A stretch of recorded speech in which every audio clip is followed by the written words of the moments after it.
አላህ በሚልከው ነብይ እጅ ላይ የሚተገበረው አስደናቂ ተአምር ከሆነ ተስዲቀን ለሁ ፊ ዳዕዋ በሚያደርገው ጥሪ ላይ ለእውነተኝነቱ ቋሚ ምስክር ሆኖ እንዲያረጋግጥለት ከሰጠው ሙዕጂዛ ተብሎ ይጠራል። على جهة التحدي ያንን ሙዕጂዛ በፉክክር መልክ ማለት ነው። ለኔ ነብይነቴ ይሄ የተሰጠኝ ተአምር ማንም ሊያደርገው አይችልም ብሎ በሚፎካከርበት መልኩ አላህ በአንድ ነብይ እጅ ላይ የሚያከናውነው ከዚህ በፊት የታየና የተለመደን ነገር ጥሶ የሚወጣ እንግዳ ክስተት ከሆነ ተግባሩ ሙዕጂዛ በመባል ይጠራል ማለት ነው። ኡቲየ ነብዩ ሰለላሁ ዐለይሂ ወሰለም ቢኢናኢን የአላህ መልእክተኛ እቃ መጣላቸው ተባለ። ተመልከቱ፣ የአላህ መልእክተኛ እቃ መጣላቸው። وهو بالزوراء مع اصحابه ከባልደረቦቻቸው ጋር ዘውራ የሚባል ስፍራ ላይ እያሉ فوضع يده في الإناء እጃቸውንም በዛ እቃ ላይ ያስቀመጡበት فجعل ينبع من بين اصابعه ከዛም ከጣታቸው መካከል ውሃ መፍለቅ ጀመረ።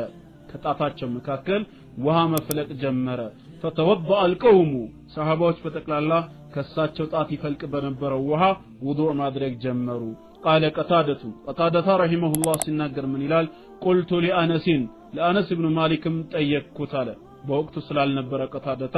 كم كنتم እስኪ እናንተ ስንት ነበራችሁ ከሳቸው ጣት ይፈልቅ በነበረው ውሃ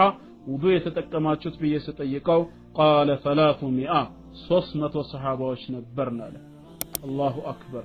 300 ሰሃባዎች ከነብያችን አለይሂ ሰላቱ ወሰለም ጣት ይፈልቅ በነበረው ውሃ ውዱእ አድርገዋል። ኢማጂን እንግዲህ 300 ሰሃባ ዛሬ ለውዱእ ወደ ጆክ ብትቀይሩት ስንት ጆክ ነው የሚበቃው? እንበልና ሰው እየተጣበበ እንኳን አንድ ጆክ ለሁለት ሰው ውዱእ ይበቃል ቢባል 300 ከሆነ 150 ጆክ ያስፈልገዋል ማለት ነው። 150 ጆክ ከሳቸው ጣት ፈለቀ ማለት ነው። كان الرسول عليه الصلاة والسلام جائعا الله ملكتኛ አንድ ጊዜ ተርበው ነበር። فجاءه أبو طلحة ببضعة أقراص من شعير أبو طلحة የገብስ ቁራሽ እሳቸው ዘንድ ይዞላቸው መጣ። فأمر الرسول بفتحها الله ملكتኛም እንድትፈተፈት አዘዙ። ودع الله ከዛም አላህን ለመኑት። ተመልከቱ እንግዲህ የአላህ መልእክተኛ ተርበው እያለ የገብስ ቁራሽ ለሳቸው ይዞላቸው መጣ። የገብስ ቁራሽ አይደለም ሊያጠግባቸው ረሃባቸውንም እንኳን እንዴት አድርጎ ነው የሚያስታግሰው? ግን የአላህ መልእክተኛ እንድትፈተፈት አዘዙና አላህ በረካውን እንዲያረግበት ዱዓ አደረጉ። وأمر أن يأكل منها 10 10 ነው እየገቡ በልተው እንዲወጡም ትእዛዝ ሰጡ። ተመልከቱ حتى شبع الجميع ሁሉም እስኪጠግቡ ድረስ በሉ። وكان عددهم 70 أو 80 رجلا ብዛታቸው ከ70 እስከ 80 የሚሆኑ ሰሃባዎች ነበሩ። ያንድን ሰው ረሃብ ማስታገስ የማይችል ለ80 ሰዎች ሲበቃ ተመልከቱ ነው። إذا كنت في الدنيا عن الخير عاجزا فما أنت في يوم القيامة صانع. أعوذ بالله من الشيطان الرجيم. بسم الله الرحمن الرحيم. الحمد لله رب العالمين. الصلاة والسلام على رسول الله صلى الله عليه وسلم.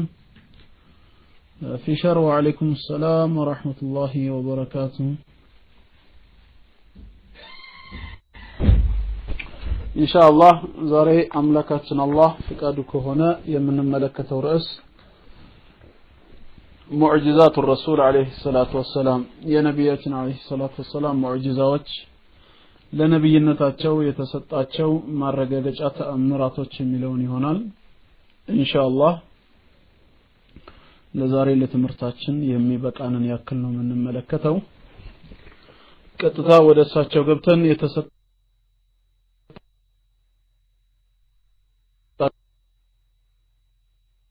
ሙዕጂዛ ከመመልከታችን በፊት ወላ ሰላም አለይኩም አትበሉኝ። አጀር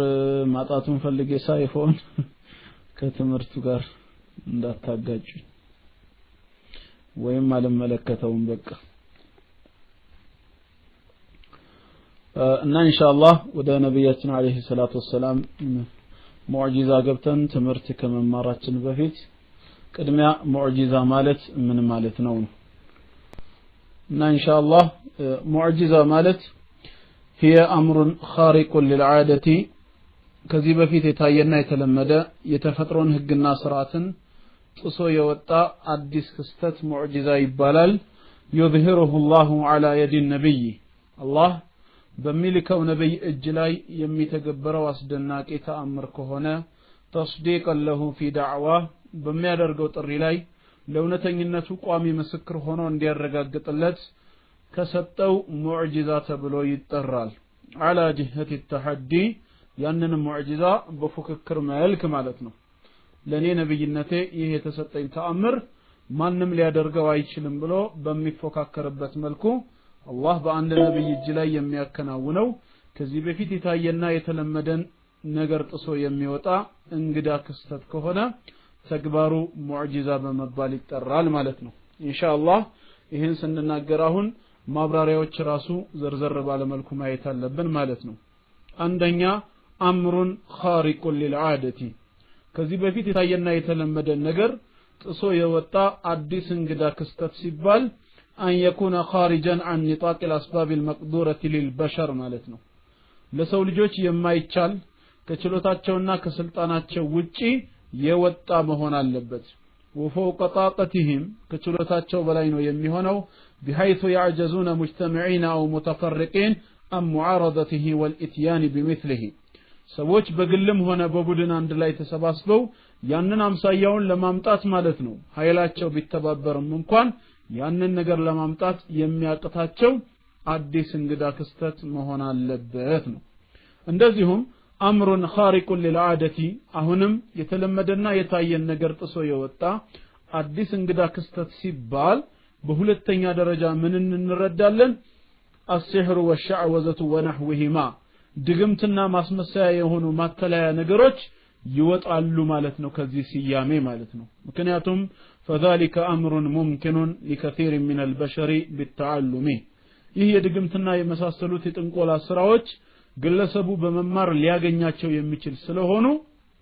ሙዕጂዛ የሚለውን ሲያቤ ከዚህ ለየት ባደረገ መልኩ ይህን ሐሳብ ይገልጸዋል ነው በሶስተኛ ደረጃ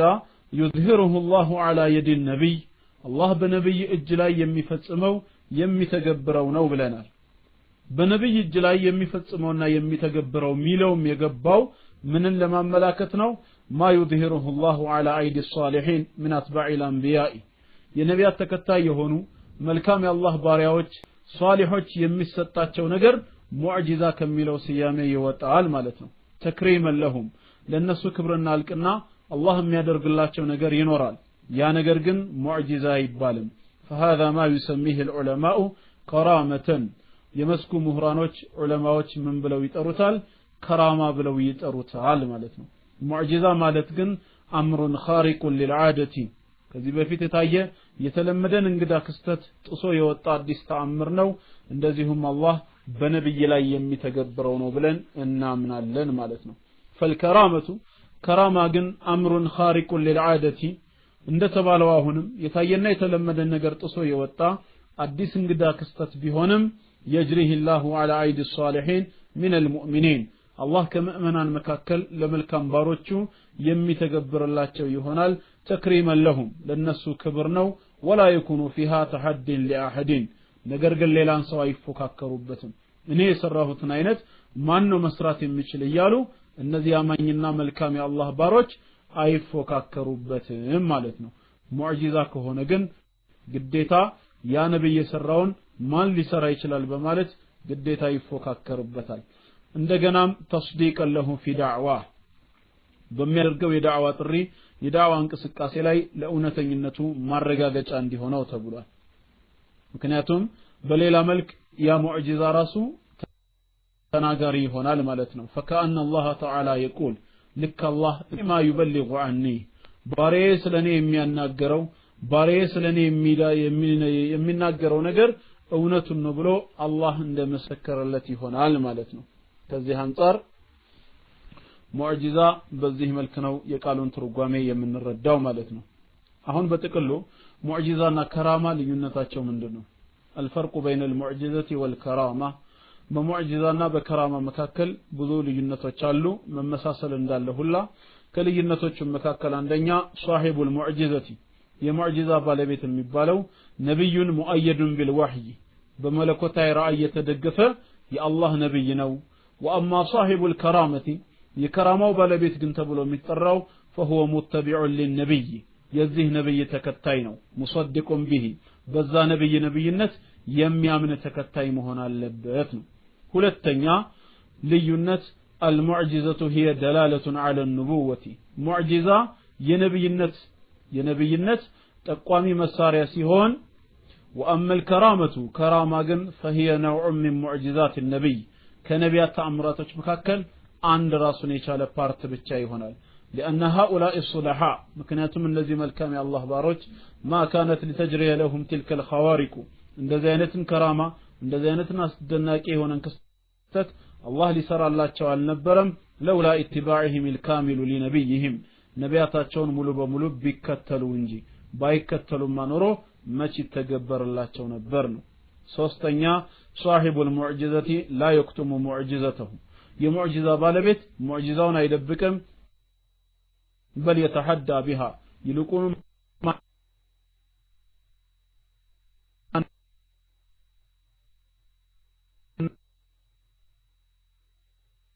ነው የኔን አምሳያ መስሎ ማምጣት የሚችል ይያለ فهو يجتهد في كتمان ما أكرمه الله تعالى به الله ለሱ ክብር ብሎ የሰጠውን ሙዕጂዛ ለመደበቅ ነው የሚጥረው ምክንያቱም ማን እንደኔ ነው የሚሰራው ይያለ አይፎካከርበትም ነው አራተኛ صاحب المعجزة معصوم عن الكفر والمعصية የሙዕጂዛ ባለቤት የሆነው ከኩፍርና ከመሳሰሉት ወንጀሎች የተጠበቀ መሆን ግድ ይላል ማለት ነው ነቢያቶች ከኩፍርና ከተላልቅ ወንጀሎች የተጠበቁ ሲሆኑ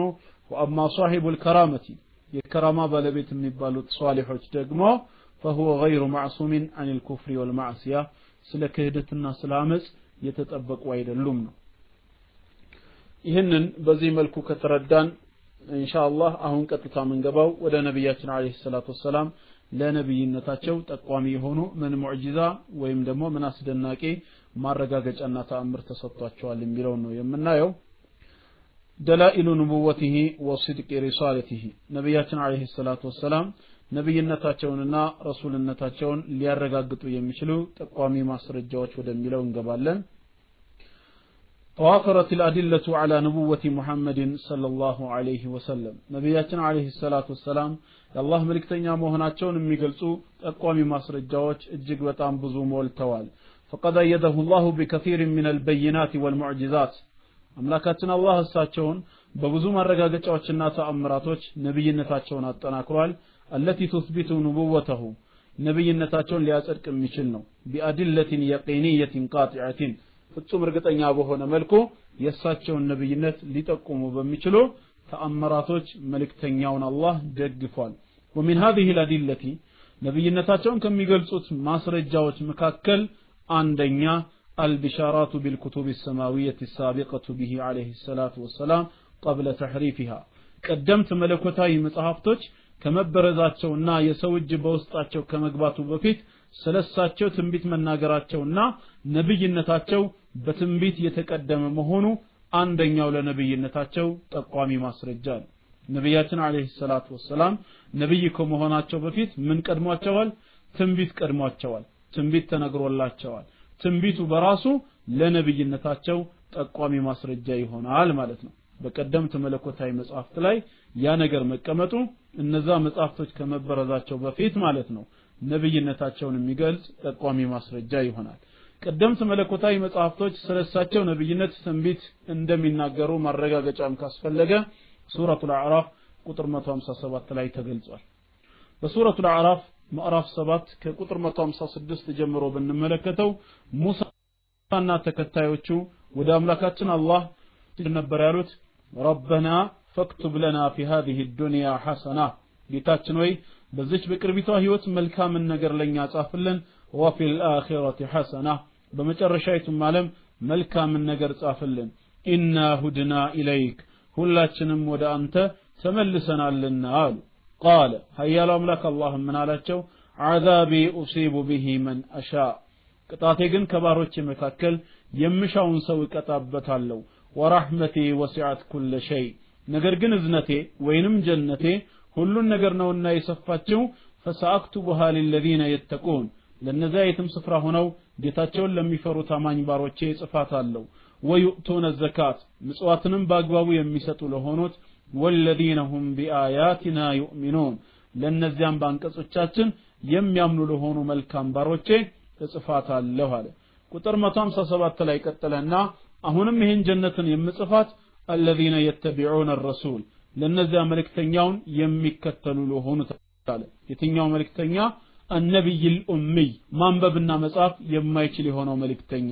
الذي ይህ ማንበብና መጻፍ የማይችል የሆነው መልእክተኛ ማለት يجدونه مكتوبا عندهم في التوراة والإنجيل እነሱ ዘንድ በተውራትና በኢንጂል ስሙና ባህሪው ተጽፎ የሚያገኙት የሆነውን ማንበብና መጻፍ የማይችል የሆነው መልእክተኛ ለሚከተሉ ጀነቴን ጽፋታለሁ አለ ተውራትና ኢንጂል ስለማን ይናገራሉ ማለት ነው ስለ ነብያችን አለይሂ ሰላቱ ወሰላም ነብይነት አበክረው ያስተምራሉ ማለት ነው በዚህ ጥቅስ መሰረት عطاء ابن يناገረው لقيت عبد الله بن عمرو بن العاص رضي الله عنهما ይሄን ታዋቂ ይሁዳዊ ሰለምቴ عبد الله بن عمرو بن العاص አገኘሁት አለ ታዳም አግኝቼው قلت له اخبرني عن صفه رسول الله صلى الله عليه وسلم في التوراة እስኪ ስለ አላህ መልእክተኛ ባህሪ ስለ አላህ መልእክተኛ ነብይነት መጀመሪያ ታምነና ተከተለው በነበረው ተውራት ውስጥ የተነገረ ትንቢት ካለ እባክህ ንገረኝ አልኩት قال عجل اي نعم እሺ ነግረሃለሁ አለኝ ከዛም ምን አለ عبد الله بن عمرو بن العاص والله انه لموصوف في التوراة አይሁንብኝ የሳቸው ነብይነት በተውራት ውስጥ በግልጽ ተቀምጧል ከፊል ባህሪያቸው ዛሬ ቁርአን ላይ በመጣው መልኩ አለ ምን የሚለው የሱረቱል አህዛብ ቁጥር 45 ትምህርት ማለት ነው ጌታችን ቁጥር 45 ላይ ምን ብሎ ነው የተናገረው ያ አዩሃ ነብዩ አንተ የኔ ነብይ ሆይ ኢና አርሰልናከ ሻሂደን ወሙበሽረን ወነዚራ እኛ አንተን በህዝቦች ላይ መስካሪ በጀነት አብሳሪና በጀሃነም አስጠንቃቂ አድርገን ልከናል የሚለው የሱረቱል አህዛብ ቁጥር 45 ባህሪያቸው መጀመሪያም ተውራት ላይ የተቀመጠ ነበር ይላል ይህ የተውራቱ ትንቢት ይቀጥልና ምን ይላል ወሂርዘል ሊልኡሚይን መሃይማኖችን ጠባቂ አድርጌ ነው አንተን የላኩ አንተ አብዲ ወረሱሊ አንተ ማለት ባሪያዬ ነህ መልእክተኛዬ ነህ ይላል ተውራት ሰመይቱከ المتوكل በኔ የምትመካም ብዬ ሰይሜሃለሁ ليس بفظ ولا غليظ መጥፎን ቃል ተናጋሪ ወይ ጨካኝ አይደለህም ولا صخاب في الاسواق ወይም በገበያ አዳራሽ ድምጽህን ከፍ አድርገህ የምትጮህ አይደለህም ولا يدفع السيئات بالسيئات ወይ መጥፎ ነገር ቢደረግብህ መጥፎን በመጥፎ የምትመልስ አይደለህም ولكن يعفو ويغفر ነገር ግን ይቅርባይና መሐሪ የሆንክ ነህ ولن يقبضه الله ስለዚህ አላህ በፍጹም ያንተ ሩህ አይወስደውም حتى يقيم به ملة العوجاء ባንተው ሰበብ የጠመሙ ጎዳናዎችን ቀጥ እስኪያደርጋቸው ድረስ አለ ያም ምንድነው بأن يقولوا لا إله إلا الله كان الله በስተቀር በእውነት የሚመለክ አምላክ የለም የምትለውን የምስክርነትን ቃል ሰዎች እስኪሰጡ ድረስ አላህ አንተን አይገልህም ويفتح بها ስለዚህ ባንተው ሰበብ ይከፈታሉ አዕዩን ዑሚ የታወሩ አይኖች ሐቅን ለማየት وآذان صم ደንቆሮ ጆሮዎች ሐቅን ለመስማት وقلوب غلف የታሸጉ ልቦች ሐቅን ለመቀበል ባንተው ሰበብ ይከፈታሉ اخرجه البخاري ቡኻሪ የዘገበው ሐዲስ ነው ማለት ነው ስለዚህም ነብይነታቸው ትንቢት ቀድሟቸዋል ማለት ነው ተውራትና ኢንጂል ስለሳቸው ተናግረዋል ለዚህ ነው ቁርአን በሱረቱል በቀራ ምዕራፍ 2 ቁጥር 146 እንዲሁም ደግሞ በሱረቱል አንዓም ምዕራፍ 6 ቁጥር 20 ላይ ተመሳሳይ ቃል ያቀረበው ምን ይላል ሱረቱል በቀራ ምዕራፍ 2 ቁጥር 146 ላይ الذين آتيناهم الكتاب እነዚያ ተውራትን የሰጠናቸው አይሁዶች ይላል ተውራትን የሰጠናቸው አይሁዶች يعرفونه كما يعرفون أبناءهم ወንዶች ልጆቻቸው የራሳቸው ልጅ መሆናቸውን የሚያውቁትን ያህል ነብያችን አለይሂ ሰላቱ ወሰላምንም ያውቃቸዋል አለ እስላምን ከተቀበሉት ስመጥር አይሁድ ሊቃውንቶች መካከል አንዱ አብዱላህ ኢብኑ ሰላም ረዲየላሁ ዐንሁ እሱ ነበር ታዲያ ከሰለመ በኋላ በዑመር ኢብኑ አልኸጣብ ረዲየላሁ ዐንሁ ጥያቄ ቀረበለት ወንድ ልጅህን የምታውቀውን ያህል እንዴት ነው የሳቸውን ነብይነት ታውቅ ነበር እንዴ ሲባል እንዴት አለ ከልጅም በላይ ጭምር ነው እንጂ የማውቃቸው ልጄ የኔ ልጅ መሆኑን ያወቅኩት በሚስቴ በኩል ነው አለ ምክንያቱን ሲናገር ይህ ልጅ ያንተ ነው ካንተ ነው የወለድኩት ብላ የነገረችኝ ሚስቴ ነች አለ ሌላ የማውቅበት መንገድ የለም እኔ በሌለሁበት ደባል ሊገባ ይችላል አባቱም ሌላ ሊሆን ይችላል ዲኤንኤ የለማ በወቅቱ ስለዚህ በሷ በኩል ልጄ መሆኑን ተረድቻለሁ ነገር ግን የሳቸው ነብይነት ምንም በማያጠራጥር መልኩ በተውራት ላይ በግልጽ ስለተቀመጠ ከልጅም በላይ አውቃቸዋለሁ ብሎ ምስክርነትን ሰጠ እዚህ ላይ አሁን ሁላችሁም በህሊናችሁ ጥያቄ ሊመላለስባችሁ ይችላል ታዲያ ተውራትና እንጂል እንዲህ ግልጽ በሆነ መልኩ ነብያችን አለይሂ ሰላቱ ወሰለም ነብይ መሆናቸውን በግልጽ ካስቀመጠ ታዲያ ለምንድነው ሰዎች በተቀላላ ያልሰለሙት እንዳትሉ ጌታችን አምላካችን አላህ ግን ቀጠለና ምን ይላል ወኢነ ፈሪቀን ሚንሁም ከነሱ ውስጥ ግን የተለዩ ቡድኖች አለ ሐቅን ያወቁ ማወቅና ለሌላው ማሳወቅ የማይሹ ሰዎች ለየክቱሙን الحق وهم يعلمون ይህን እውነታ ያወቁ ይደብቁታል አለ በመጽሐፋቸው ላይ እጃቸውን ጣልቃ እየከተቱ መጽሐፉን በመበረዝ ከፊሉን ጨምረው ከፊሉን በማውጣት መጽሐፉ ላይ ብረዛ በማድረግ እውነታውን ይደብቁታል እንጂ እውነተኛው ተውራትማ ይህን ትንቢት ይናገር ነበር ይላል ስለዚህ ተውራትና እንጂል ስለማን ያወራሉ ማለት ነው ስለ ነብያችን አለይሂ ሰላቱ ወሰለም ያወራሉ የመርየም ልጅ ኢሳም ቢሆን ሱረቱ ሷፍ ቁጥር 6 ላይ በሱረቱ ሷፍ ምዕራፍ 61 ቁጥር 6 ላይ ወኢዝ ቃለ ዒሳ ኢብኑ መርየም የመርየም ልጅ ዒሳ ባለ ጊዜ አስታውስ ይላል ያ በኒ እስራኤል እናንተ የእስራኤል ልጆች ይላል ከእስራኤሎች ጋራ በዘር ግንድ ሊያስተሳሰር የሚችል ወላጅ አባት የለውም ዘር የሚቆጠረው በአባት በኩል ስለሆነ እሱ በኒ እስራኤሎችን ያ ቀውሚ ልክ እንደ ቀደምት ነቢያት ህዝቦች ሆይ አላለም አላህ እሱን የፈጠረው በአራተኛው መንገድ ከሴት ብቻ ያለ ወንድ ስለነበረ ያ በኒ እስራኤል እናንተ የእስራኤል ልጆች ሆይ ኢኒ ረሱሉላህ ኢለይኩም እኔ ከአላህ ዘንድ ወደ እናንተ ተልኬ የመጣሁ መልእክተኛ ነኝ ሙሰድቀን ሊማ በይነ የደየ ሚን ተውራት ከተውራት በስተፊቴ ያለውን ከአላህ ዘንድ መምጣቱን የማረጋግጥና ወሙበሽራን ቢረሱል ያቲ ሚን ባዕዲ እስሙሁ አህመድ ከኔ በኋላም ስሙ አህመድ ተብሎ የሚጠራ መልእክተኛ እንደሚመጣ አህመድ ተብሎ የሚጠራ መልእክተኛ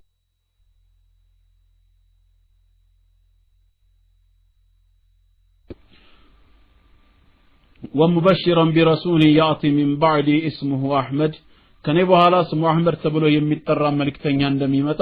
የማበስር ሲሆን ወደናንተ ተልኬያለሁ አለ ስለዚህ ኢሳ አለይሂ ሰላም ስለማን መምጣት ቢሻራን ይናገራል ስለ ነብያችን አለይሂ ሰላቱ ወሰለም ወይም ስለ አህመድ መምጣት ትንቢትን ያወራል ስለዚህ አንደኛ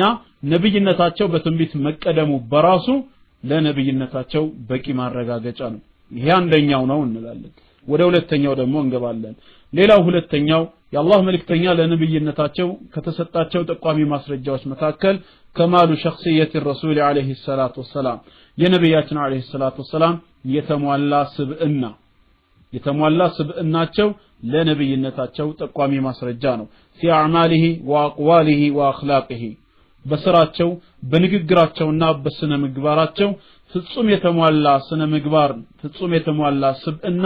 መላበሳቸው ነብይነታቸውን ያረጋግጣል ብለን እናምናለን فقد حباه الله اخلاق القران አምላካችን አላህ ለሳቸው የቁርአንን ስነ ምግባር ነው የሰጣቸው ለዚህ ነው ነብያችን አለይሂ ሰላቱ ወሰለም ከሞቱ በኋላ ሰሃባዎች አይሻ ረዲየላሁ ዐንሃ ዘንድ መጥተው ስለ ነብያችን ሰለላሁ ዐለይሂ ወሰለም ባህሪ ሲጠይቁ አይሻ ረዲየላሁ ዐንሃ ምን ትል ነበር ካነ خلقه القرآن እሳቸው ስነ ምግባራቸው ቁርአን ነበር ብላ ትናገር ነበር የሚንቀሳቀስ የሚናገር የሚራመድ ቁርአን ነበሩ የአላህ መልእክተኛ ማለት ነው فكان عليه الصلاه والسلام صادقا የአላህ መልእክተኛ በንግግራቸው ፍጹም እውነተኛ ነበሩ ከነብይነታቸው በፊት እንኳን በወገኖቻቸው ዘንድ ምን በሚባለው ስማቸው ነበር ሲታወቁ የነበረው ጠላትም ወዳጅም የሚጠራቸው ሷዲቁል አሚን በመባል ነበር ታማኙና እውነተኛው ሙሐመድ በመባል ነብያችን አለይሂ ሰላቱ ወሰለም ይታወቁ ነበር hatta ነብይነትን እንኳን ማረግ ከተቀበሉ በኋላ የቅርብ ዘመዶችን አስጠንቅቅ ብሎ አምላካችን አላህ የቁርአን አንቀጽ ያወርድባቸው ሰዎችን ከሰበሰባቸው በኋላ ምንድነው ያሉት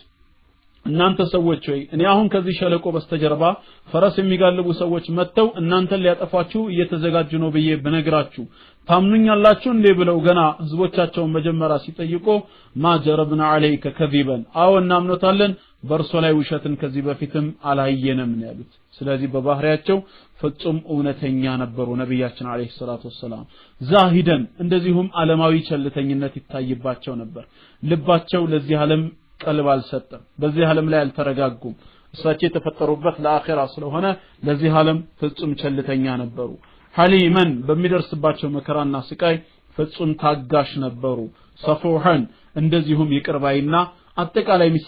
የሚሰራባቸውን በደል የሚተው ነበሩ የሚረሱት ማለት ነው ፍጹም የሚረሱ የማይበቀሉ ነበሩ አቢደን ሊላህ ለአላህ ደግሞ እንደዚሁ አምላኪ ባሪያ ነበሩ ነብያችን አለይሂ ሰላቱ ወሰለም ሌሊት እንኳን ሲቆሙ حتى تتفطر قدما ተረከዛቸው አብጦ እስኪፈነዳ ድረስ ዒባዳ ያደርጉ ነበር አይሻ አንድ ቀን ምን ነው ይሄን ያደርጋሉ አላህ እኮ ከዚህ በፊት ያለፈውንም ወደፊትም ሰተት ከሰሩ ለምሮት ቃል ኪዳን ገብቻለሁ ብሎ ራሱ ተናግሮ አይደለም ወይ ለምን ይሄን ያደርጋሉ ብላ እንኳን እሷ በጠየቀች ሰዓት ያ አይሻ አፈላ አኩኑ አብደን ሸኩራ ታዳኒያ መስገኝ ባሪያ መሆን የለብኝም እንዴ ብለዋታል ስለዚህም በባህሪያቸው ፍጹም የተሟላ ስነ ምግባር ነበራቸው ሙተወኪላን አለይ በዱንያም ሆነ በአኺራ ጉዳይ ላይ ልባቸው አላህ ላይ የተንጠለጠለ መመኪያ አድርገው ነበር ሙጃሂደን ፊ ሰቢሊ በሱ መንገድ ላይ የሚታገሉ ነበሩ ለዚህም يقول الله تعالى الله ራሱ ምስክርነትን ሰጣቸው በሱረቱል ቀለም ቁጥር 4 ላይ ምን አለ وانك لعلى خلق عظيم አንተ ያለኸው በታላቅ ስነ ምግባር ላይ ነው ይላል በታላቅ ስነ ምግባር ላይ ነው ብሎ ምስክር ሰጠ ስለዚህም ይህ የተሟላ ስብዕና ለነብይ ካልሆነ በስተቀር ሌላ ለማን ይሆናል ነው ይሄም በሁለተኛው ጎን ነብያችን አለይሂ ሰላቱ ወሰለም ነብይነታቸውን ያሳየናል ማለት ነው ይሄን በሁለተኛ ጎን ከተረዳን ወደ ሶስተኛው እንገባለን ማለት ነው ሌላው ሶስተኛው ደግሞ ለነብይነታቸው የሚሰጠው ማረጋገጫ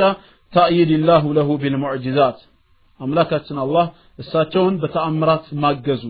وخوارق العادات ከዚህ በፊት የታየና የተለመደን ክስተት የጣሰ እንግዳ ተአምራቶችን በሳቸው እጅ እንዲፈጸም ማድረጉ በራሱ አስደናቂ ተአምራቶች ናቸው ከነዚህም መካከል ከንሽቃቁል ቀመሪ እንደ ናሙና ያክል የተወሰኑ ምሳሌ እንመለከታለን የጨረቃ ለሁለት መሰንጠቅ ተመልከቱ እንግዲህ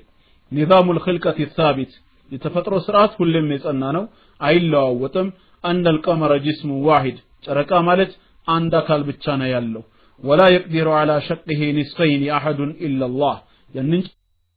ጨረቃ ሁለት ቦታ መክፈል ከአንድ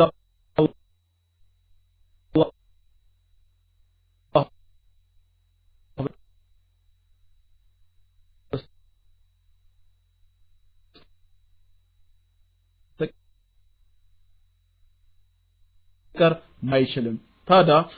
ولكن الكائنات له القمر نصفين الله ሁለት ቦታ ከፈለላቸው ለሳቸው فقال عليه الصلاه والسلام ለክተኛው ምን አሉ اشهدوا በሉ እንግዲያውስ ባይናችሁ አይታችኋልና መስክሩዋ ብለው ሲጠሯቸው قال الكافرون ከሃዲያኖች ምን አሉ سحرنا محمد عليه الصلاه والسلام محمد አይናችን ላይ ደገመብን አሉ አይናችን ላይ ደግሞብን ነው እንጂ ይሄ ተአምር ሆኖ አይደለም አሉ መቼም ولم يكذبوا الايه التي شاهدوها የተመለከቱትን ተአምር ማስተባበል አልቻሉም ነገር ግን አይናችን ላይ ተደገመብን አሉ ከሰዎች መካከል አንድም ይሁን ሁለት ቅን ሰው አይጠፋምና ታዳ ምን አለ አንዱ ምናልባት ይሄ ነገር ድግምት ሆኖ በእኛ አይን ላይ ተደግሞብን ከሆነ አለ በእኛ አይን ላይ ተደግሞብን ከሆነ ድግምቱ ሌላ ስፍራ ላይ ሊሰራ አይችልምና ነጋዴዎች ከሩቅ ቦታ ወደዚህ ሀገር በሚመጡ ሰዓት በዚህ ቀን እናንተ ሀገር ምን ተከስቷል ብለን ጠይቀን ለምን አናረጋግጥም የሚል ሐሳብ አቀረበ ሰዎችም በዚህ ተስማሙ በሌላ ጊዜ ነጋዴዎች ወደዛ ሀገር ሲመጡ ተጠየቁ በዚህ ቀን ምን አይታችሁ ነበር ሲባሉ ጨረቃ ሁለት ቦታ ተከፍሎ አይተን ነበር ታዲያ አሁንስ ሊያምኑ ነው ምን አሉ እነዚህ ሙሽሪኮች قالوا هذا سحر مستمر ለካ ይሄ ድግምት ዘውታሪነት ያለው ድግምት ነው አሉ فانزل الله قوله አምላካችን አላህ በሱረቱል ቀመር ቁጥር 1 ላይ ያለውን እስከ 2 ያለውን አወረደ ምን አለ اقتربت الساعه وانشق القمر قيامه ተቃረበች ፀሐይም ለሁለት ተከፈለ وان يروا ايه ከተአምር አንዲትንም ቢመለከቱና ቢያዩ يعرضوا ያንን ተአምር ከመቀበል ቸልበው ይዞራሉ ويقولوا سحر مستمر ዘውታሪነት ያለው ድግምትም ነው ይላሉ አለ ስለዚህ ይህን ቡኻሪና ኢማም አህመድ የዘገቡት ሐዲስ ነው በዚህ መሰረት አንደኛ የጨረቃ ለሁለት መከፈል አስደናቂ ተአምር ነው ሁለተኛ አሁንም በዚሁ በተሰጣቸው ሙዕጂዛ ላይ እንደናሙና የምናየው አልኢስራእ ወልሚዕራጅ የሌሊት ጉዞና የሰማይ ርገት አምላካችን አላህ ነብያችን አለይሂ ሰላቱ ወሰላምን ወደ ሲድረቱል ሙንተሃ የነገሮች ሁሉ ማብቂያ የሆነችው ቁርቁራይቷ ዛፍ ከሰባት ሰማይ በላይ ያለችው ላይ ማለት ነው ወደዛ ሊያወጣቸው ፈልጓል ቢሆንም ግን ከነበሩበት መካ ቀጥታ ሰማይ እንዲወጡ አልተደረገም ይልቁኑ መጀመሪያ ከነበሩበት መካ በአንድ ሌሊት ወደዛ ወደ ቤተ መቅደስ እንዲሄዱ ተደረገ ተመልከቱ ወራት የሚያስከድ መንገድ በአንድ ሌሊት እንዲጓዙ ተደረገ ከዛ በኋላ ነው ከቤተ መቅደስ ወደ ሰማይ እንዲወጡ የተደረገው ማለት ነው ታዲያ ነብያችን አለይሂ ሰላቱ ወሰለም በአንድ ሌሊት ያንን ስፍራ መሄዳቸው በራሱ ተአምር ሆኖ ያለ ከሃዲያኖች ግን አስተባበሉ እንዴት የወራትን መንገድ በአንድ ሌሊት ሄድኩኝ ይላል በማለት ጭራሽ አቡበክር ሲዲቅ ረዲየላሁ ዐንሁ ዘንድ በመምጣት ወዳጅህ መሐመድ አረ እንደዚህ ይላል ብለው ሲነግሯቸው በርግጥ እሱ ካለ እውነቱን ነው አይዋሽም ማለት አቡበክር ሲዲቅ በርግጥም ሲዲቅ ነበርና ማለት ነው ከዛ ምን አደረጉ እነዚህ ከሃዲያኖች ለምን አንፈትነውም አሉ ነብያችን አለይሂ ሰላቱ ሰላም ከዚህ በፊት ወደዛ ስፍራ ሄደው እንደማያውቁ ስለሚያውቁ እነዚህ ሰዎች ለምን ስለዛ ቦታ አንጠይቀውም በማለት ስለ ቤተ መቅደስ ሁኔታ ጠየቋቸው በዙሪያው ስላለው ነገር የአላህ መልእክተኛም አንድ በአንድ ዘረዘሩላቸው ስለ ድንጋይ ክምሩ ወይም ስለ ነጋዴዎች ይዘውት የሚመጡት የግመል አይነት ምን አይነት ዕቃ ጭነው ሁሉ እንደሚመጡ አንድ በአንድ ዘረዘሩላቸው ይሄ ሁሉ በጠቅላላ የነብያችን አለይሂ ሰላቱ ሰላም ነብይነትን የሚጠቁም ይሆናል ማለት ነው ከዛ በኋላ እንደተባለው የሳቸው እውነተኝነት ተረጋገጠ ያ ኢስራኡ ወይም የሌሊት እርገቱ ደግሞ ወደ ሰማይ ለመውጣታቸው በቂ ማረጋገጫ ሆነ ቁርአን በአንድ ሌሊት ወደዛ ስለማረጋቸው በአንድ ሌሊት ወደ ቤተ መቅደስ ስለመሄዳቸው ሱረቱል ኢስራ ምዕራፍ 17 ቁጥር 1 ላይ እንዲህ ይላል ሱብሃንአላዚ ከጉድለት ሁሉ ጥራት ተገባው ያ አምላክ ይላል የትኛው አምላክ አስራ ቢዐብዲሂ ለይለን ሚነል መስጂዲል ሐራሚ ኢለል መስጂዲል አቅሳ በአንድ ሌሊት ከተከበረው መስጂድ አልሐራም ወደዚያ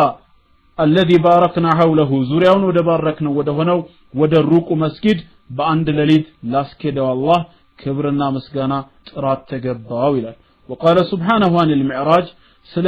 ሰማይ እርገታቸውም እንደዚሁ ሱረቱ ሸምስ ላይ ሲናገር ከቁጥር 12 እስከ 18 አፈቱማሩነሁ على ما يرى ይህ መልእክተኛ በሚያየው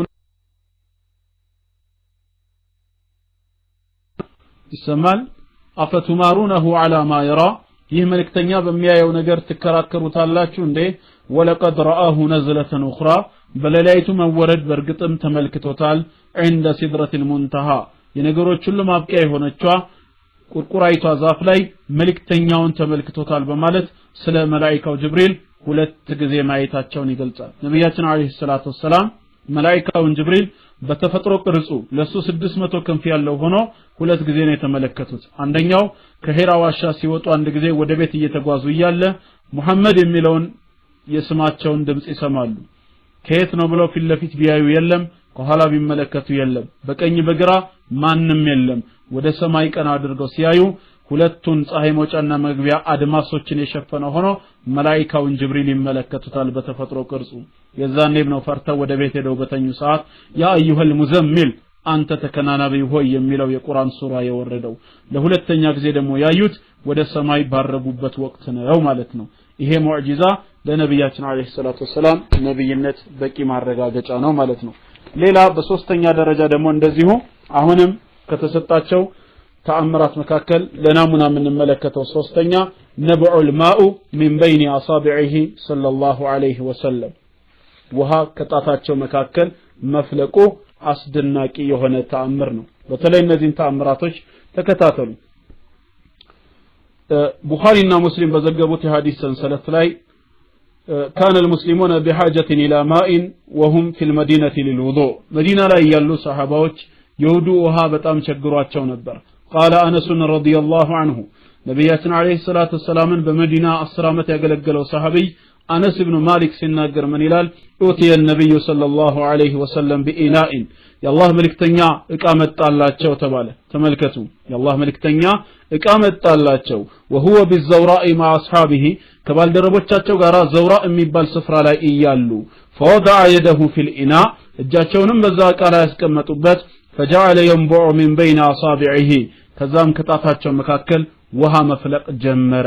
ከጣታቸው መካከል ውሃ መፍለቅ ጀመረ فتوضأ القوم صحابዎች በተቅላላ ከሳቸው ጣት ይፈልቅ በነበረው ውሃ ውዱእ ማድረግ ጀመሩ قال قتادة رحمه الله ሲናገር ምን ይላል قلت لأنس بن مالك ጠየቅኩት አለ በወቅቱ ስላልነበረ ቀታደታ ከም ኩንቱም እስኪ እናንተ ስንት ነበራችሁ ከሳቸው ጣት ይፈልቅ በነበረው ውሃ ውዱእ የተጠቀማችሁት ብዬ ስጠይቀው قال 300 ሰሃባዎች ነበርና አለ አላሁ አክበር 300 ሰሃባዎች ከነብያችን አለይሂ ሰላቱ ወሰለም ጣት ይፈልቅ በነበረው ውሃ ውዱእ አድርገዋል ኢማጂን እንግዲህ 300 ሰሃባ ዛሬ ለውዱእ ወደ ጆክ ብትቀይሩት ስንት ጆክ ነው የሚበቃው እንበልና ሰው እየተጣበበ እንኳን አንድ ጆክ ለሁለት ሰው ውዱእ ይበቃል ቢባል 300 ከሆነ 150 ጆክ ያስፈልገዋል ማለት ነው 150 ጆክ ከሳቸው ጣት ፈለቀ ማለት ነው ባጭሩ አንድ ባልዲ ደግሞ 20 ጆክ ውሃ ይዛል ብለን አሁንም ዝም ብለን ብናጣበበው 150 ወደ 8 ባልዲ ይጠጋል 8 ባልዲ ውሃ ሙሉ ዛሬ በኢትዮጵያ ውስጥ ውሃ ጠፋ እየተባለ ነው አይደለም ከሰማይ ዝናብ እየዘነበ 8 ባልዲ ውሃ ከነብያችን አለይሂ ሰላቱ ወሰለም ፈልቆ ነበር ይህ አስደናቂ ተአምርን ተመልከቱ وحدث مثل هذا አሁንም በድጋሚ ይህ ክስተት ሌላ ቦታ ተከስቷል والرسول مسافر مع 70 من اصحابه ቡኻሪ በዘገበው ሐዲስ ነብያችን አለይሂ ሰላቱ ወሰለም ከባልደረቦቻቸው ጋራ ዘመቻ ላይ ወይም ሰፈር ላይ ያሉ በጉዞ ድጋሚ ተከስቷል ሶስተኛ አሁንም በሁደይቢያ ላይ ነብያችን አለይሂ ሰላቱ ወሰለም አሁንም ይሄው ተአምር ተከስቷል والمسلمون 1400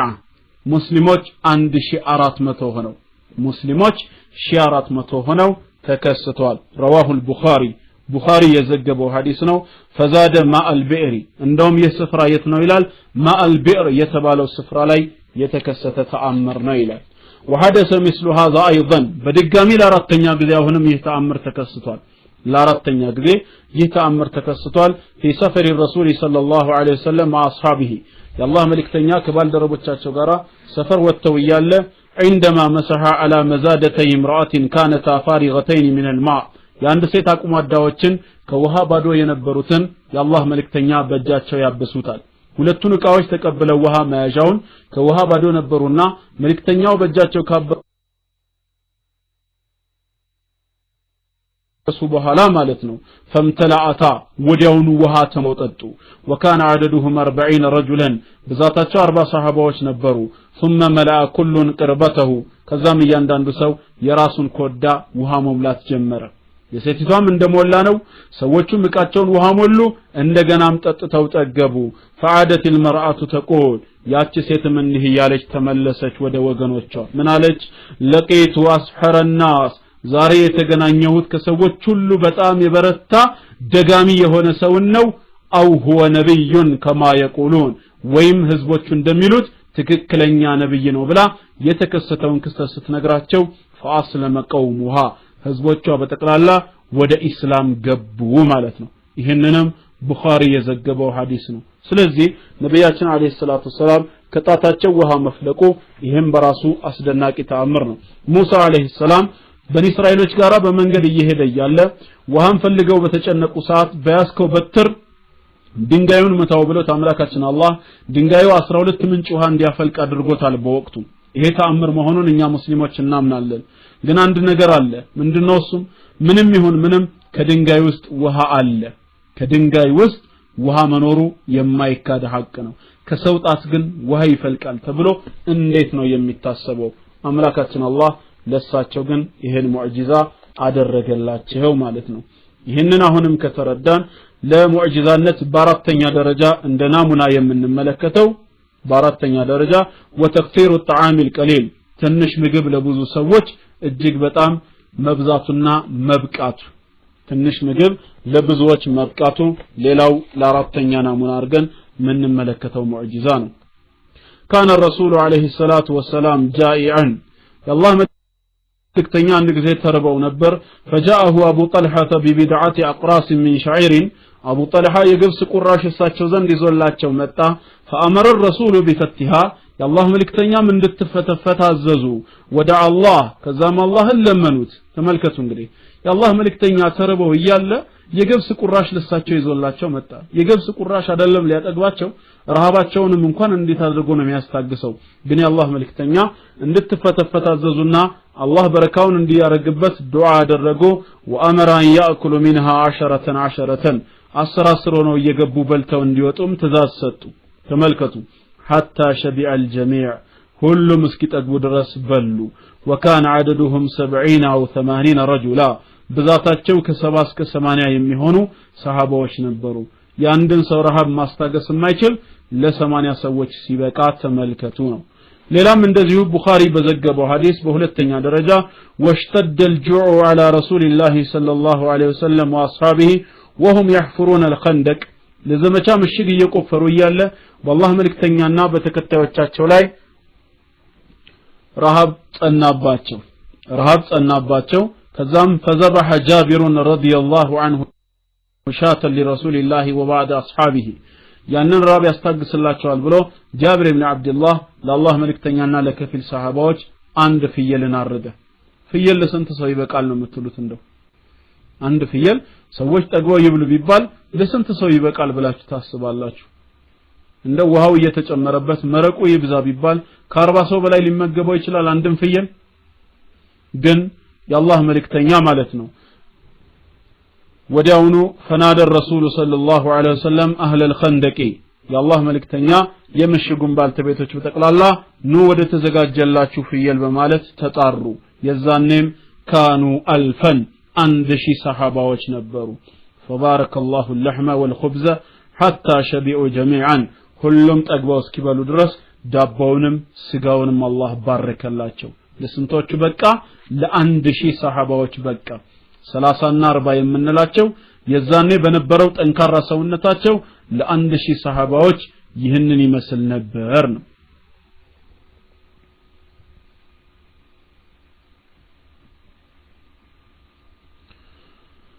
وفي غزوة الخندق بخندق زمچام ላይ እንደዚሁ وفي غزوة تبوك በተቡክም ዘመቻ ላይ أصيب المسلمون بمجاعة مسلموች ረሃብ አጋጥሟቸዋል فاستأذنوا الرسول أن يذبحوا الإبل ከዛም መልእክተኛውን ግመል እንዲያርዱ ፍቃድ ጠየቋቸው ለረሃብ ማስወገጃ ለምን ግመልን አያናርድም ብለው ሲያስፈቅዱ فاقترح عمر رضي الله عنه ሌላ ሐሳብ አቀረበ ምን አለሱ أن يجمع المسلمون بقايا طعامهم مسلموች በተቀላላ እስቲ እንደው ከእቃዎቻቸው ውስጥ የተራረፉ ምግቦች ካሉ እነዛን ትርፍራፊዎች ይሰብስቧቸውና ويدعو الرسول بالبركة የአላህ መልእክተኛ በረካውን ረድኤቱን ዱዓ እንዲያደርጉበት አላህ ረድኤት እንዲያመጣ እንዲለምኑ ሐሳብ ሲያቀርብ فوافق الرسول صلى الله عليه وسلم على هذا يا الله ملكتنيان بزي تسمامو فبارك الله لهم في الطعام كذا الله ምግቡን ባረከላቸው فاخذوا في اوعيتهم ከመብላት ማልፈው እያንዳንዳቸው በምግብ መያዣ ዕቃዎቻቸው መያዝ ጀመሩ حتى ما تركوا في العسكر ويعا ከዚህ ከእያንዳንዱ ሰው ዕቃ ውስጥ አንድም ከጦር ሰራዊት ውስጥ አንድም ዕቃ አልተተወም إلا ملؤوه እንደገና ቢሞሉት እንጂ በልተው መጥገባቸው በራሱ ሙዕጂዛ ሆኖ እያለ እንደገና ደግሞ የራሳቸውን ዕቃ መሙላታቸው ሌላ ሙዕጂዛ ሆነ فقال الرسول عليه الصلاة والسلام ترى يا الله ملكتنيا منالو أشهد أن لا إله إلا الله وأشهد أني رسول الله كان الله بستكر بونة من ملك أملاك اللهم أنم يسو ملكتنيا لين بلو مسكرنة قال ستو رواه مسلم سلازهم هي مسلم يزجبو زجبانو مالتنا نعم بنبياتنا عليه الصلاة والسلام ዙሪያ እጅግ በጣም አስደናቂ ሙዕጂዛዎችን ማየት ይቻላል ለማንኛውም ይሄ በራሱ በቂ ነው ብለን እናምናለን ነው ስለዚህም ለነብይነታቸው በሶስተኛው ጎን አላህ በሰጣቸው አስደናቂ ሙዕጂዛዎች ይህንን እናምናለን ማለት ነው ሌላው አራተኛ ተሐቁቁ ሲድቂ አኽባሪሂ ነብያችን ሰለላሁ ዐለይሂ ወሰለም የተናገሯቸው ዜናዎች በተግባር መፈጸማቸው እሳቸው የተናገሩት ትንቢት መፈጸሙ በአራተኛው ጎን ሌላ ለነብይነታቸው ማስረጃ መሆን ይችላል ነብያችን አለይሂ ሰላቱ ሰላም ወደፊት ይከሰታል ብለው የተናገሩት በተቀላላ ቅሮት በሌለው መልኩ የሚከናወን ነው ከቢሻረቲ ለአስሐቢሂ ቢአንهم سيفتحون ممالك كسرى وقيصر የኪስራና የቄሳርን ንግስና ወደፊት ድል ታደርጋላችሁ ብለው ነብያችን ሰለላሁ ዐለይሂ ወሰለም ትንቢት ተናገሩ በዑመር ኢብኑ አልኸጣብ ረዲየላሁ ዐንሁ ዘመን ትንቢቱ ፍጻሜንም አገኘ እነሱም ድልን ተጎናጸፉ ማለት ነው እንደዚሁም ومن ذلك اخباره بان الاسلام سيعلو እስልምና የበላይ እንደሚሆን ትንቢት ተናገሩ وان رقعته ستمتد ገመዱም እጅግ በጣም ገመዱም እስልምና ረዝሞ ሁሉንም እንደሚያካትትም ትንቢት ተናግረው ነበር وان الامن سينتشر ደህንነት በመድር ላይ ይስፋፋል አሉ فوقع كل ما اخبر به عليه الصلاه والسلام እሳቸውም እንዳሉት ትንቢቶች በተቀላላ በተግባር ተፈጸሙ ማለት ነው እንደዚሁም ስለ ዘመናችንም ነብያችን ሰለላሁ ዐለይሂ ወሰለም ብዙ ትንቢቶችን ተናግረዋል ከነዚህ ትንቢቶች መካከል ለናሙና ያክል የተወሰኑትን እንመለከታለን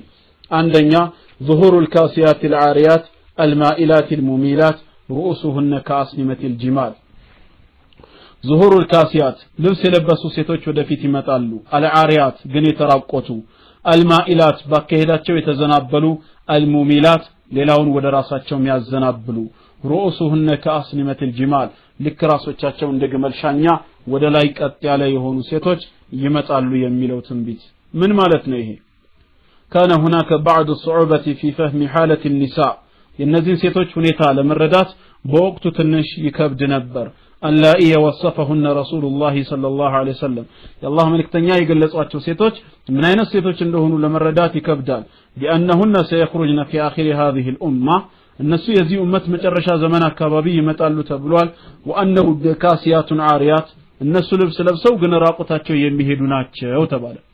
ልብስ ለብሰው ራቁት የሚሄዱ ተብሏል ሰው ግራ ይገባዋል كيف تكون المرأة كاسية وعارية في آن واحد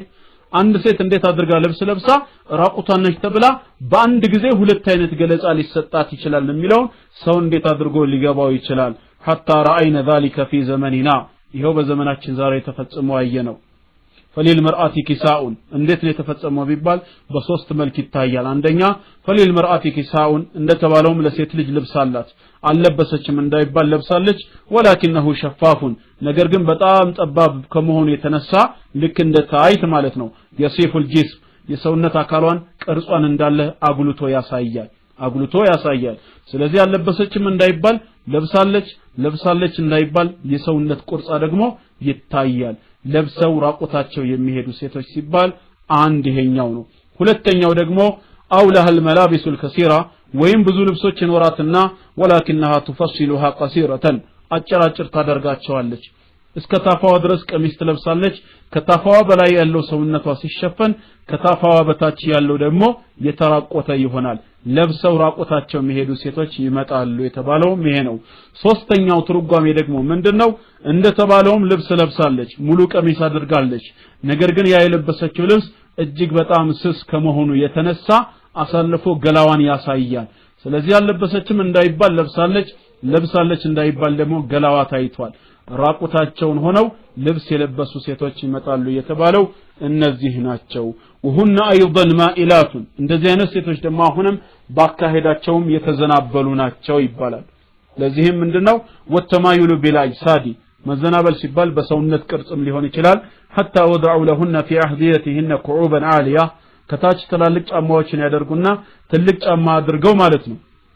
ሲሄዱ የሰውነት ቅርጻቸው እየተንሻፈፈ ነው የሚሄደው ማለት ነው وهن بهذا الميل በዚህ ያካሄድ ዝንባሪያቸው ሙሚላቱ لكثير من الشباب ወጣት ብዙ ወንዶችንም ወደ ራሳቸው ያዘናብላሉ ሙዲላቱ ለሁም ያጠሟቸዋል ማለት ነው بفتنتهن المعروضه በሚያሳያቸው ፈተና ማለት ነው እንደዚህ አይነት ዘመን ይመጣል ተብሏል ነብያችን ሰለላሁ ዐለይሂ ወሰለም ኢማም አህመድ እና ሙስሊም በዘገቡት ሐዲስ ምን አሉ ስለነዚህ ሰዎች ሲንፋኒ ሚን ኡመቲ ሚን አህሊ النار لم ارهما ከኡመቴ ሁለት ቡድኖች ወደፊት ይመጣሉ አሁን አላያቸውም አሉ የመጀመሪያዎቹ ቀውሙን معهم سياط كاذناب البقر ልክ እንደ ላም ጅራት የሚመስል አለንጋ የሚይዙ ሰዎች ይመጣሉ يضربون بها الناس ሰዎችን የሚቀጠቅጡበት ልክ እንደ ባሪያ አሳዳሪ ስርዓት ማለት ነው እንደዚህ አይነት ዘመን ይመጣል አሉ ሁለተኛ ወኒሳኡን ሴቶች ይመጣሉ ካሲያቱን የለበሱ عارياتun ግን የተራቆቱ ማኢላቱን ሙሚላት ባካሄዳቸው ተዘናብለው ሌላውን ወደ ራሳቸው የሚያዘናብሉ رؤوسهن كأسنمة البخت المائلة ራሶቻቸውን እንደ ግመል ሻኛ ወደ ኋላ ቀጥ ያደረጉት ይሄ ምንድነው የሚባለው አምፖሎ ነው ፋሽኮ የሚባል የፀጉር አሰራር አለ ምናልባት እሱ ሊሆን ይችላል እንደዚህ አይነት ጊዜ ይመጣል لا يدخلون الجنة ولا يجدون ريحها እንደዚህ አይነቶቹ ጀነት ሊገቡ አይደለም ሽታዋን እንኳን አያገኙትም ነው የተባለውና አላህ ሙስሊም እህቶቻችንን ከዚህ ተግባር ይጠብቅልን እንደዚህ አይነት ዘመን ይመጣል ብለው እንደተናገሩት ይኸው በተግባር ሲፈጸም ተመልክተናል ማለት ነው ሌላ ሁለተኛ እንደ ናሙና የምንመለከተው ትንቢት ቀብድ العلم ዕውቀት ይነሳል ወከስረቱ الزلازل የመሬት መንቀጥቀጥ ይበዛል ወተቃረቡ الزمان ወቅቶች ይቃረባሉ وظهور الفتن ፊትናዎች እንዳለ ይፋ ይወጣሉ وإطالة البناء ሰው በግንባታ ይሽቀዳደማል ቀብድ العلم ዕውቀት መነሳት ማለት هو موت العلماء ዑለማዎችን አላህ ይወስዳቸዋል وعدم وجود من يخلفهم የሚተካቸው ይጠፋል ጃሂል የሚቀርበት ጊዜ ይመጣል ይሄም ያው ዑለማው ዲን ማለት ነው ይሄም በተመለከተ ሐዲሱ ያመላክታል ወከስረቱ الزلازل እንደዚሁም ደግሞ መሬት መንቀጥቀጥ የሚባለው ይሄው ዛሬ የምናየው ነው ማለት ነው በዜናም በምንም ብዙ ቦታ የመሬት መንቀጥቀጥ ሲበዛ እናያለን وظهور الفتن ፊትናዎችም እንደዚሁ እጅግ በጣም እየበዙ ነው وتقارب الزمان ዘማኖች ይቃረባሉ ተብሏል አመቱ ልክ እንደ ወሩ እንደ አንድ ሳምንቱ እንደ አንድ ጁምዓ አንዱ ቀን ጁምዓ እንደ አንድ ሰዓት የሚሆንበት ወቅት ይመጣል ይላል ይሄው ዛሬ ያየን አይደለም መቼ መሸና ነው መቼ ነጋው ይያልን እየተጠያየቅን አይደል ረመዳን ከወጣ ስንት ወሩ ነው ተባብለን አሁን በቅርብ ነበር ስንነጋገር የነበረው አሁን ግን ምን ይያልን ነው ረመዳን ሊገባ ስንት ወር ቀረው እየተባባልን ነው ከመቼ አላህ ለረመዳን ያደርሰን እና ሲታይ ወቅቱ እጅግ በጣም እየተቀራረበ ነው ከመቼው ይሄን ያህል አመት ሞላ ይባላል ሴኮንዱ ግን ያው ነው የሚሮጥ ነገር ፊት ለፊት አይታይም እንደዚህ አይነት ዘመን ይመጣል ተብሎ ተገልጿል ነው ለዚህም ነብያችን ሰለላሁ ዐለይሂ ወሰለም በሐዲሳቸው ምን ብለው አስተምረዋል ቡኻሪ በዘገበው ሐዲስ ማለት ነው لا تقوم الساعه ቂያማ ይቆምም حتى يقبض العلم ዕውቀት እስከሚነሳ ድረስ وتكسر الزلازل የመሬት መንቀጥቀጥ ይበዛል ويتقارب الزمان ዘማኖች ጊዜያቶች ይቃረባሉ وتظهر الفتن ፊትናዎች በተቀላላ ይፋ ይወጣሉ وحتى يتطاول الناس في البنيان ሰዎችም በግንባታ ይሽቀዳደማሉ በግንባታ ይሽቀዳደማሉ ስለዚህ እንደዚህ አይነት ዘመን ይመጣል ያሉትም ይሄው ሌላ ተጨማሪ ማረጋገጫ ነው ሶስተኛ انتشار التعامل بالربا በወለድ መጠቃቀም እጅግ በጣም ይስፋፋል በወለድ መጠቃቀም የሚስፋፋበት ዘመን ይመጣል قال عليه الصلاه والسلام አሁንም ነብያችን ሰለላሁ ዐለይሂ ወሰለም ቡኻሪና ሙስሊም በዘገቡት ሐዲስ ብለዋል لا ياتين على الناس زمان በሰዎች ላይ ዘመን ይመጣል አሉ ጊዜ ይመጣል لا يبقى منهم احد ከነሱ ውስጥ አንድም ሰው አይቀርም الا اكل الربا ወለድ ቢበላ እንጂ ያል فمن لم ياكله ምናልባትም የማይበላ ሰው እጠነቅቃለሁ የሚል ካለም አሷበሁ من غباره አዋራው ይነካዋል የወለዱ አዋራ የሚነካው ቢሆን እንጂ ሌላ ምንም የማይቀርበት ዘመን ይመጣል ይያሉ ነው ይሄው ዛሬም በዘመናችን ወለድ በብዙ መልኩ ሲስፋፋ አይተናል አላህ እስላማዊ ባንኮችን ያብዛ ከማለት ውጪ ሌላ አማራጭ የለንም ነው እንደዚሁም በአራተኛ ደረጃ ነብያችን ሰለላሁ ዐለይሂ ወሰለም ከተናገሩት ትንቢት መካከል التحيه بالتلاعن ሰላምታ በስድድብ ይጀመራል وتشبه الرجال بالنساء ወንድ በሴት ይመሰላል والنساء بالرجال ሴት በወንድ የሚመሰሉበት ዘመን ይመጣል ነው የመጀመሪያው يأمر الإسلام بالتحية الحسنة إسلام የሚያዘው መልካም ሰላምታን ለሰዎች በመስጠትና ከዛ የተሻለውን ሰላምታ መመለስ ነው ወንድምህ ወይም እህትሽ ሰላም አለይኩም ካሉ እኛ ወአለይኩም ሰላም ወራህመቱላህ ብለን እንጨምራለን ሰላም አለይኩም ወራህመቱላህ የሚሉ ከሆነ ወአለይኩም ሰላም ወራህመቱላህ ወበረካቱ ያን እንድንመልስ ወይም ያንኑ እንድንመልስ ነው ሸሪዓችን ያዘነበረው ቀደምት ሙስሊሞች በዚህ መልኩ ነበር የሚኖሩት ግን ነብያችን ሰለላሁ ዐለይሂ ወሰለም በተናገሩት ትንቢት ግን حتى ظهر في زماننا من يحيي غيره باللعن በዘመናችን ግን አንዱ ሌላውን በስድብ ነው ሰላምታ የሚጀመረው አይደለም እንዴ አይ ቆማጣው ሰላም ነሽ እንዴት ነሽ አጭሬ ባሪያው እነዚህ ነገሮች ሰላምታ ናቸው ወይስ ምንድናቸው ከዛ የባሰና ሌላ መጥፎ ነገርን ገና እንሰማለን አላህ ይጠብቀንና እንደዚህ አይነት የስድድብ ሰላምታ የሚጀመርበት ዘመን ይመጣል ፋሽን ሆኗላ በዘመኑ ፋሽን ይሆናላ እንደዚህ አይነትና ከዛ የባሰ ገና ዘመን ይመጣል ነብያችን ሰለላሁ ዐለይሂ ወሰለም ኢማሙ አህመድ ሐኪምና ጠበራኒ በዘገቡት ሐዲስ ላይ ምን አሉ لا تزال الامه على شريعه حسنه አሉ ኡማው መልካም በሆነ ሸሪዓ ላይ ከመሆን አይወገድም ማለም ተظهر فيهم ثلاث ሶስት ነገር ይፋ እስካልሆነና እስካልወጣ ድረስ አሉ ማለም ይقبض منهم العلم አንደኛ ዕውቀት ከመሐከላቸው እስካልተነሳ በሁለተኛ ደረጃ ደግሞ ويكفر فيهم ولد الخبث የዲቃላ ልጅ እስካልበዛ ድረስ ሶስተኛ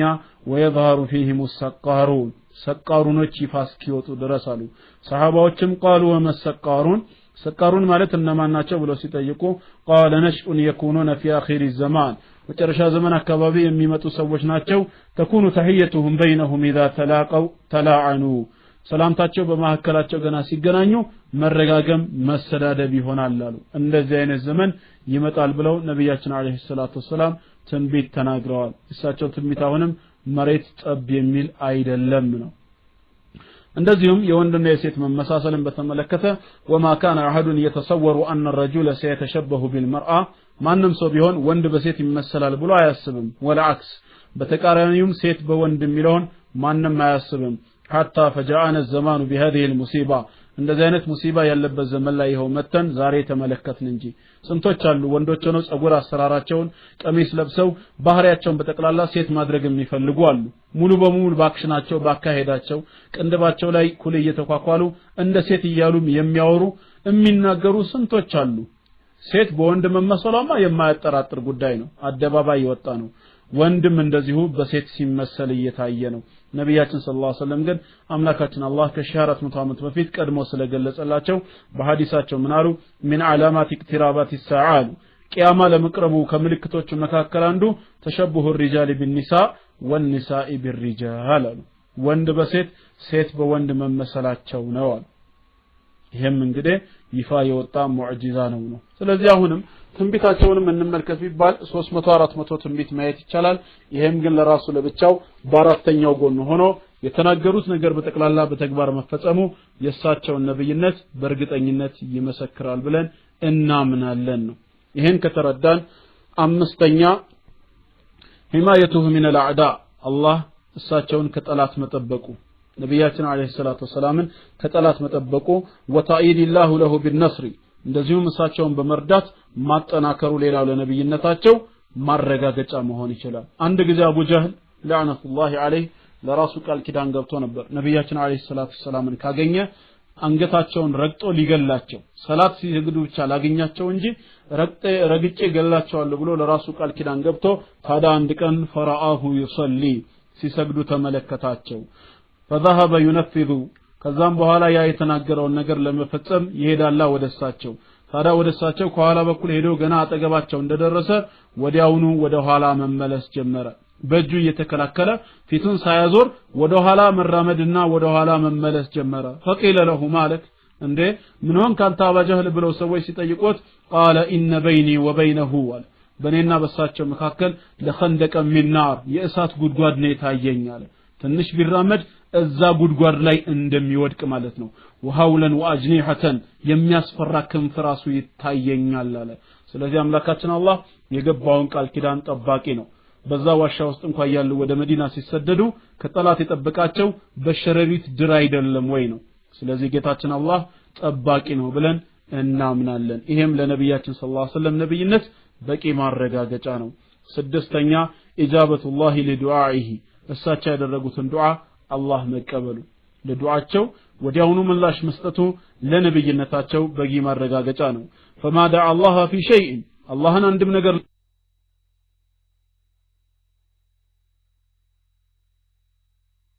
ለምነው ታያውቁም ኢላ አጃበ الله دعاءه አላህ ዱዓ ተቀባይነት ማግኘቱ ነብይነታቸውን ያሳያል አቡ ሁረይራ ረዲየላሁ ዐንሁ ሳቸው ዘንድ መጥቶ እናቴን አላህ ሂዳያ እንዲሰጣት ዱዓ አድርጉልኝ ባለ ሰዓት ወዲያው ዱዓ አደረጉ አላህ ሂዳያ ሰጥቷታል እንደዚሁም ከዑመር ኢብኑ ኸጣብ እና ከአቡ ጀህል እባክህ እንደው አንዱን በዲናችን እንዲረዳ አድርገው ብለው ዱዓ አደረጉ ዱዓቸው ሰመረ ዑመር ኢብኑ ኸጣብ ለሙስሊሞች ይሄው ዛሬ አርአያ ሆነ የዑመር አሰላለምማ ይገርማል እሱ የሰለመው ነብዩን ሊገድል ሄዶ አይደለም እንዴ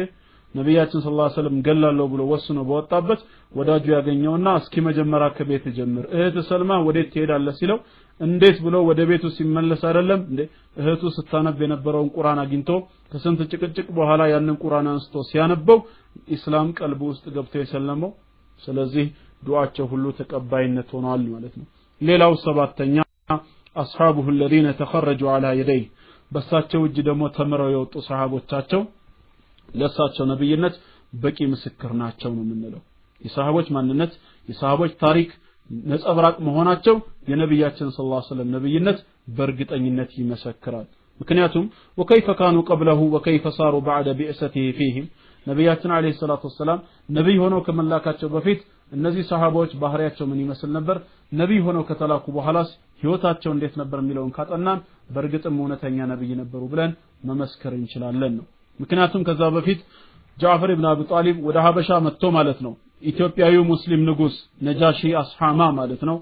ይህ ሙስሊም ንጉስ ይሄ ነብይ ምንድነው ብሎ የሚያስተምራችሁ ብሎ በጠየቃቸው ሰዓት ምንድነው ያለው ጃዕፈር ኢብኑ አቢ ጣሊብ እኛኮ ማለት መጀመሪያ ጣዖት የምናመልክ ሐራም ነገሮችን የምንበላ ሙታንን የምንጠቀም ኸምርን የምንጠጣ ሴት ልጅን ከነ ህይወቷ የምንገድል ቁማር የምንጫወት መሐይማን ህዝቦች ነበርን ይሄ ነብይ ከመጣ በኋላ ግን አላህን በብቸኝነት ማምለክ እንዳለብን ነገረን እነዚህን ነገር ሐራም ነገሮችን ዘረዘረልን ዝምድናን እንድንቀጥል ለወላጆች መልካም እንድንውል ንግግራችን እውነት እንዲሆን አስተማረን ህይወታችን ተቀየረ ብሎ እኮ ነው ምስክር የሰጠው ማለት ነው ስለዚህ የነሱ ህልውና መቀየር የነብያችን ሰለላሁ ዐለይሂ ወሰለም ነብይነትንም እግረ መንገድ ይመሰክራል ስለዚህም እነዚህ ሁሉ በተቀላላ ነብያችን ሰለላሁ ዐለይሂ ወሰለም ከአላህ ዘንድ የተላኩ በርግጥ እውነተኛ ነብይ ነበሩ ብለን እንመሰክራለን ስለዚህም እኛን እውነተኛ ነብይነታቸውን አምኖ ሙስሊም ሆነው ከሚሞቱ ሰዎች አላህ ያድርገን ነገም የውመል ቂያማ የነብያችን አለይሂ ሰላቱ ሰላም ሸፋዓተል ኩብራ ታላቅ መሳቸው ምልጃ ተጠቃሚ ከሚሆኑ ሙስሊሞች ወሰላሙ አለይኩም ወራህመቱላሂ ወበረካቱሁ ማይክ ፍሪ